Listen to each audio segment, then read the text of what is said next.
Hey there, folks. I'm Chris Burkhardt, president and founder of Placers. I'm here with Brian Saleo. Hello there, Brian. How are you, my friend? Chris, I am wonderful. The weather is nice. The sun is shining. Springtime is coming. And the staffing world and the job market is starting to come back to life.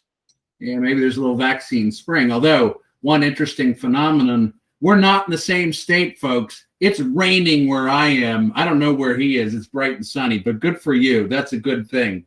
Brian, lawyer, consultant, trainer, leader at Placers. He basically makes sure all our customers are happy with Placers. So we've been doing this thing by video, by audio, where we talk about the problems that we solve.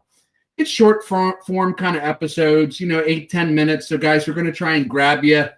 But we really are answering questions and providing input on the problems we solve for our customers. So this week's topic, Brian, is just timely in that it's almost post-pandemic. You're smiling, I'm smiling. Folks, that means that the world of staffing and hiring is coming back. But it seems like there's this new onslaught of workforce and workplace issues that are just kind of piling up at the feet of employers. And we thought that would be interesting discussion. I don't know if there's a place you'd like to start, but one thing we're seeing is just work from home as a policy, as a trend. What are you seeing, and what are your customers saying, Brian? So I think that's a great one. As the pandemic started, we had such a shift of work from home, and Zoom calls became the norm, and you were only seeing your coworkers by video or maybe an IM or some other platform. And it was actually truth is, it wasn't so bad. It was a nice break. No, it was. But then there started popping up things like Zoom fatigue and terms like that. So it's amazing how so many terms that didn't exist before a year ago now all of a sudden are on the tips of our tongues. I think it's interesting. But one of the things I was looking at, so pre-pandemic, they estimate that people that work from home accounted for roughly 7% of the workforce. Pretty small number. Once the pandemic hit, that number went to like 37%. So you're always going to have your people that have to go to work, that a job cannot be done from a remote location. Your restaurant workers, healthcare, manufacturing, all those things. And but I truly believe that as we move out of this, jobs that can be done remotely will be done remotely. And there seems to be maybe some obvious, not so obvious thinking around that. It's economics a little bit, the costs of cubicles, the costs of office space. But I also think is there any thoughts about, is this more about worker demand, I need flexibility and it's a perk? Or is this about productivity too? Or are we not quite sure yet? Just curious. I'm not sure that we're really sure yet. I would say, I was thinking about this the other day. So 10 years ago, you might get asked once in a while, hey, could I work from home 1 or 2 days a week in this job? Now you've got candidates for jobs that are saying, I will only accept a job if I get to work from home. So it's become kind of the exception to the rule in a lot of people's minds. And I think it's an interesting dynamic. I think employers have to really be focused on a few things that I'll touch on in a minute, but it is our new reality. I saw something else that 86% of workers who have worked from home prefer to work from home and don't want to go back to their old office jobs. So that's a huge number, and really reflects, I think, how things have changed over the course of the last 14 months. And I think it prompts the thought, if you're thinking about a return to work plan for your company, and God knows many companies are thinking about it. Some may not be doing it until January. Some are thinking about it this summer. But you've got to take into account that this workforce has gotten gotten a taste of or input in this new way of being, and they really like it. Right. Folks, in our company, we recently had a warehouse worker ask if they could work from home, which still makes me laugh because I have no idea how you're going to do a forklift from your living room. But I get it. I get the point. They see it on TV. They, and it's sort of haves and have-nots. What else should this post-pandemic world? What else are you seeing in terms of trends and things that you think would be useful to our employers? One other thing I was noticing is I saw a really interesting article on the level by which people are moving from one job to another. So some interesting stats included in there. So since 2011, if you looked back to 2011, people who voluntarily changed their job, it was roughly 17% of the workforce. That number has crept up slowly since 2011, and in 2019, that number was 28%.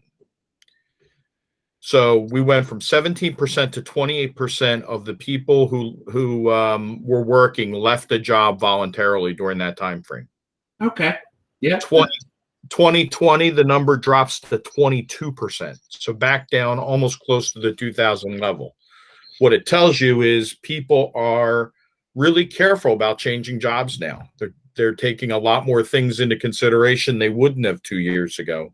And that level of uncertainty that I think was prevalent in 2020 really caused people to say, hey, the grass might be greener, but for right now, I'm going to stick to my guns and stick it out here and wait until we see where all this is going before I make any big changes in my life. I'll tell you what, Brian, that last statement prompts this question. When things settle down and people feel a little bit safer, what do you predict? I think the number's going to go back up again, where people will start voluntarily moving to other positions. And I think it will be multiplied by the fact that jobs are going to be available. As the economy comes back, and if you listen to the economists, we're heading for a boom in the economy. Maybe we go down a little bit more, but then everything kind of rebounds Q3, Q4. Jobs are going to be plentiful. And I think you will see a lot more people moving once they feel comfortable. We get closer to herd immunity, whatever that's going to be, and people feel a little more secure in their life. So 22% of people changed jobs in 2020. It's down dramatically. Part of that is how they felt. They appreciated what they have, going to stay close to where they are. The other part is they couldn't really make a move. And they couldn't really make a move. I mean, we were still all trying to figure out how to do virtual interviews and all that stuff. And now that's all set, folks. Trust me, everybody hires remotely and orients. That's not going to be hard. But there could be really a rush for people once they feel safe to change. It's interesting. Yeah. What else are you seeing with workforce realities up to the minute?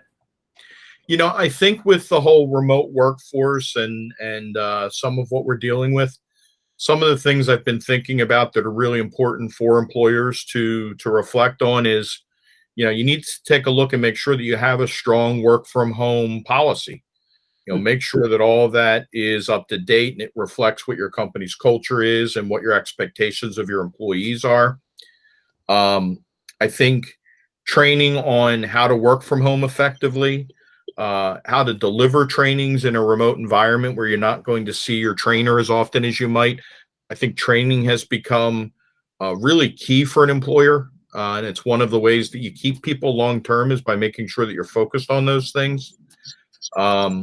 And then the other one is analyzing your technology. Do you have the technology in place to support a remote working environment? Whether it's, web platforms for meetings, if it's productivity tools, whatever it might be, you really have to make sure and probably invest in those areas to make sure that you're staying up with the trends. And all of those things help contribute to a more satisfied workforce.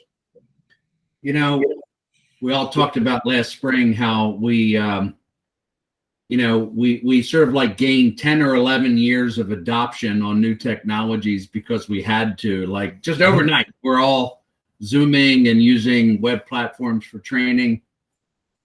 It makes me wonder if, from the spot we stand today, if it's going to be easy to make those kind of gains with other technologies. I'm not sure. I certainly think, I keep hearing about hybrid programs where people will be in the office part of the time and they'll be home part of the time. I think what's very interesting is this notion that the work from home employee will have the same experience as the employee at a cubicle. Everybody has their same, Hollywood Square, if you will, on a Zoom thing. I think you're right on about technology, and it's certainly obviously something that we see with customers and that Placers is working on itself. Just curious, have you seen anything about work from home protocols that you want to talk about? It's been evolving and changing. I was just curious. I think it's just, once you've made sure that your people are set up with the appropriate tools and training to do it, I think it's just learning as a manager how to manage those folks. So how do you set goals and objectives? How do you measure success in the role that they're in? I think being very clear and holding people accountable on those things is really key. And it's probably a little bit different than it might have been 2 years ago. I mean, now you've got people who don't have an hour commute to work anymore sometimes. So, arguably they could be more productive, but then they've got kids running around and spouses that may be home and family members they need to care for and other things like that. So there's a lot of different challenges that aren't completely gone yet.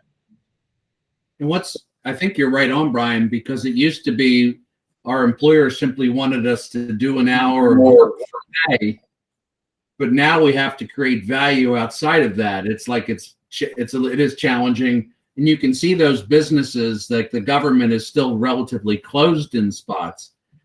They didn't figure out how to do each role, how you would be productive. They just simply have workers home. So I think you're right. As this comes back in some sort of hybrid fashion, it's going to be interesting. Anything else you're sharing? Yeah, just another thing that I was kind of pondering today. It seems like each decade has its thing that causes a big change to the way the workforce functions. So 2008, we go through a recession, and that launched a huge increase in the gig economy, which we talk about all the time.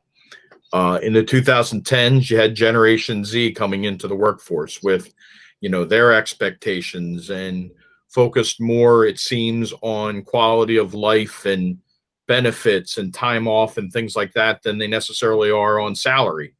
And now I think the 2020s are going to be defined by, post-pandemic life, working from home, being productive in a remote world. I think this is going to be the defining moment for this decade, and companies just have to work through it. It's somewhat unknown territory, but we're all kind of figuring out how to deal with a lot of things we never dealt with before. So I think that's really kind of the key that all companies are dealing with. I think it's really well stated.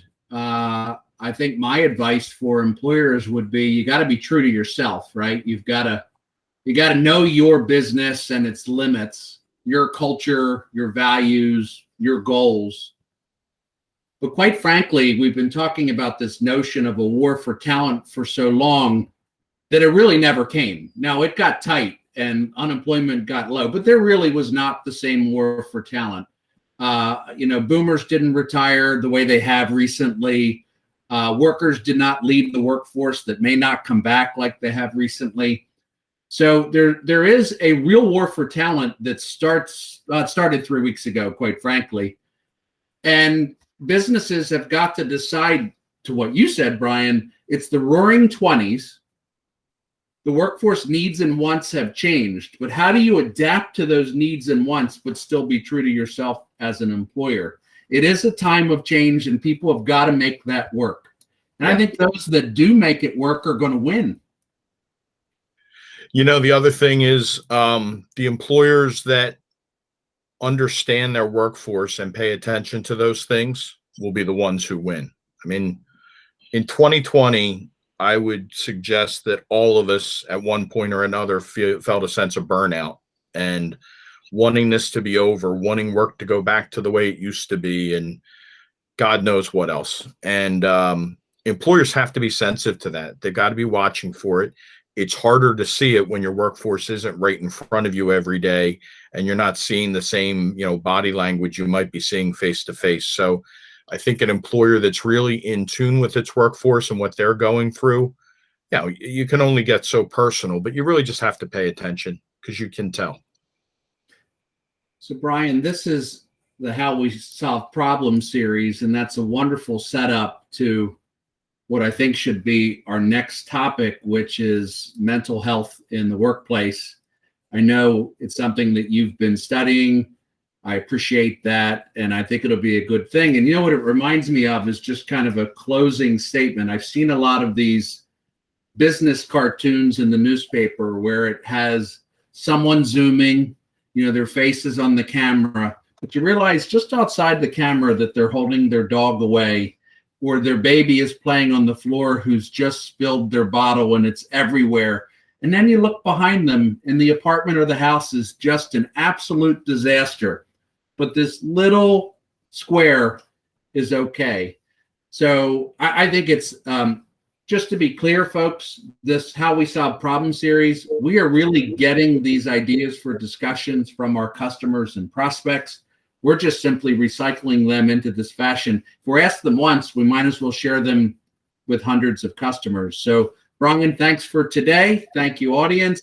And either Chris at myplacers.com if you have ideas for this podcast, or Brian, how can they reach you? Brian at myplacers.com with an I. How simple is that? There you go. Thank you, guys. We'll talk to you soon. Thank you.